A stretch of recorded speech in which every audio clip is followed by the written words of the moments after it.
Halo adik-adik, Assalamualaikum warahmatullahi wabarakatuh.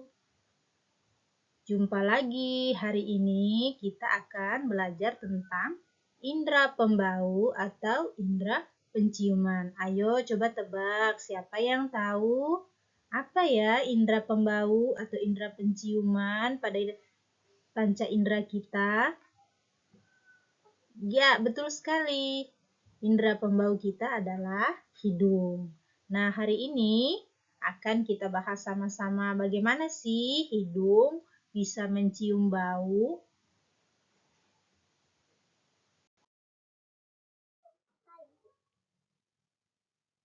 Fungsi hidung.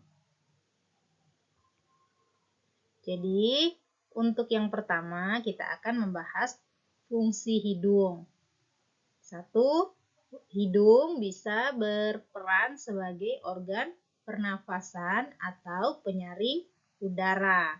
Nah, anak-anak, sekarang coba kalian bayangkan bagaimana seandainya hidung kalian dalam kondisi tersumbat. Apakah pernafasannya lancar atau pernafasannya ikut terganggu?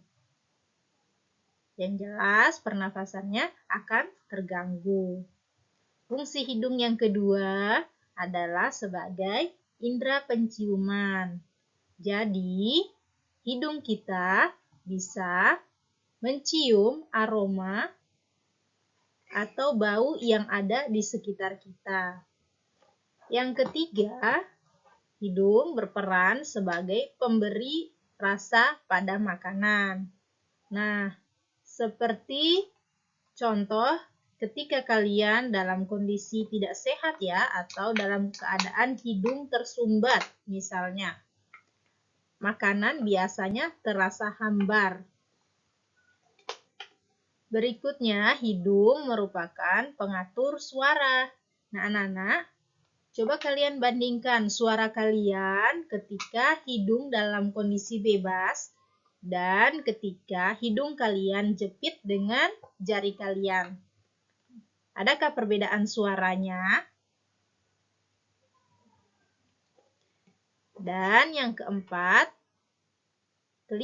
yang kelima, hidung berperan sebagai pembersih saluran pernapasan.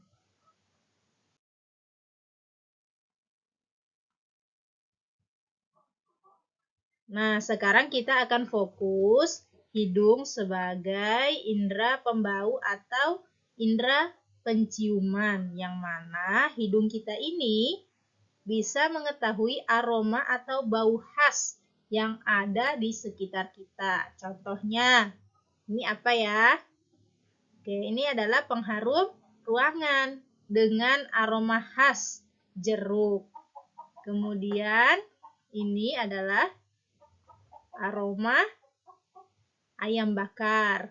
Kemudian, ini adalah aroma buah durian yang sudah matang. Jadi ketiga-tiganya ini memiliki aroma yang semuanya enak dicium, tetapi memiliki perbedaan aroma. Meskipun kita menutup mata, jika disuguhkan satu persatu, pasti kita bisa membedakan aroma yang satu dengan yang lainnya. Lalu bagaimana dengan yang ini? Aromanya bagaimana? Nah, ini adalah kumpulan sampah ya. Ketika kita melihat sampah di pinggir jalan yang berserakan seperti ini, tentu dengan cepat hidung kita akan merespon aroma yang tidak sedap. Sekarang kita lanjut pada bagian-bagian hidung. Hidung ada namanya tulang hidung. Ada selaput lendir, ada silia atau rambut hidung, ada namanya saraf pembau ke otak, dan ada saraf pembau.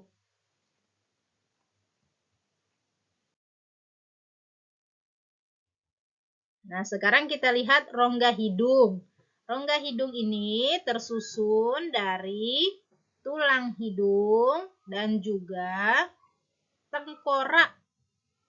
Rongga hidung ini memiliki fungsi sebagai jalan masuk dan keluarnya udara, tentunya melalui lubang hidung.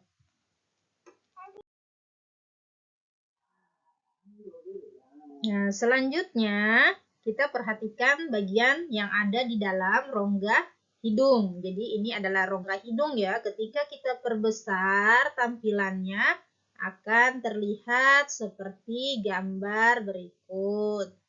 Jadi di dalam rongga hidung terdapat selaput lendir atau membran mukus. Nah, ini ya yang seperti titik-titik warna biru, ini adalah selaput lendir, bukan ingus ya, tetapi selaput lendir.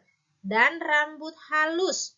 Nah, ini ada rambut halus yang disebut dengan bulu hidung. Jadi penampakan dari bulu hidung seperti ini.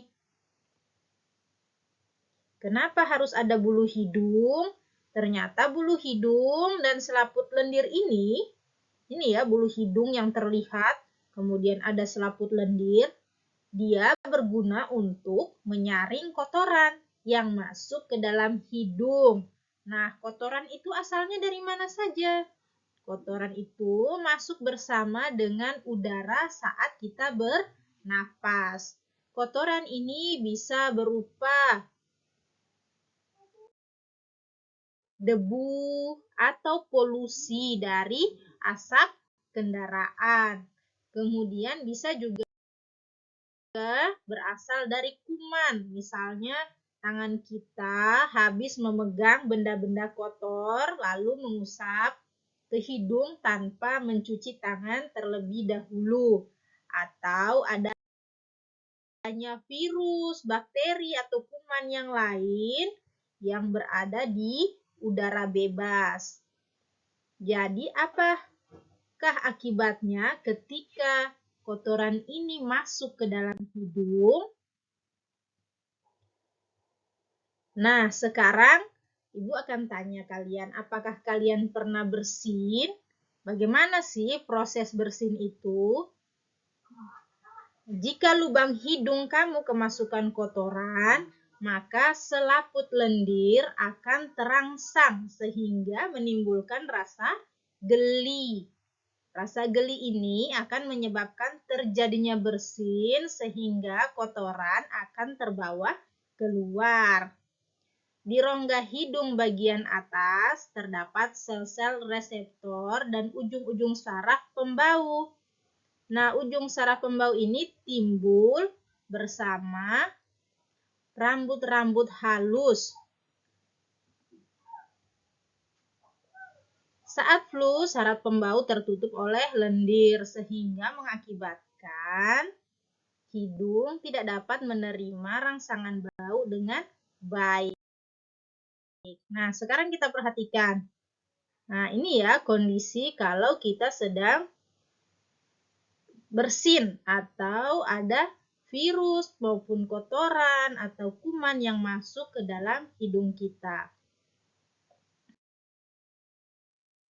Nah, hidung itu akan terasa geli, menyebabkan bersin.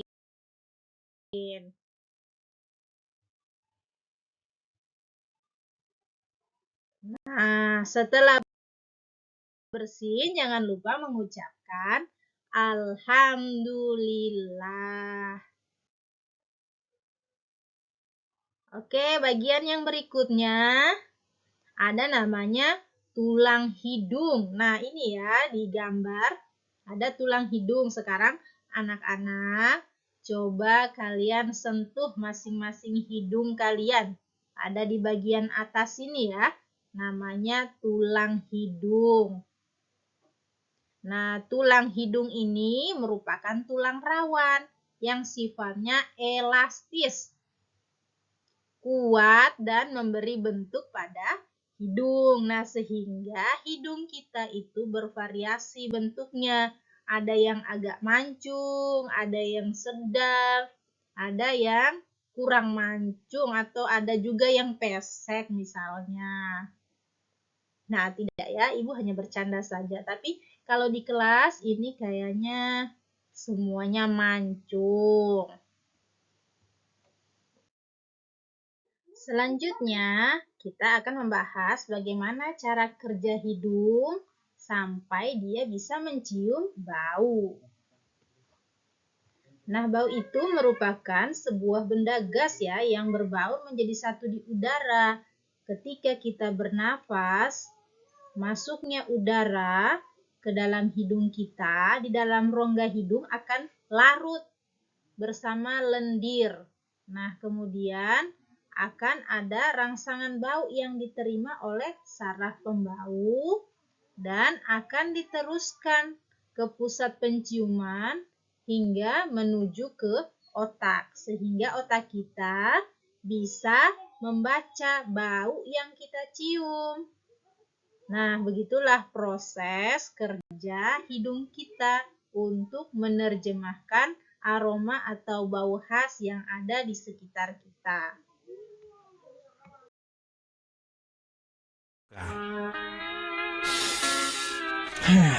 Sesekali aku ingin menarik nafas dan tidak mencium bau minyak atau bau busuk dari kehidupanku yang gagal dan menyedihkan. Bicara dengan diri sendiri lagi.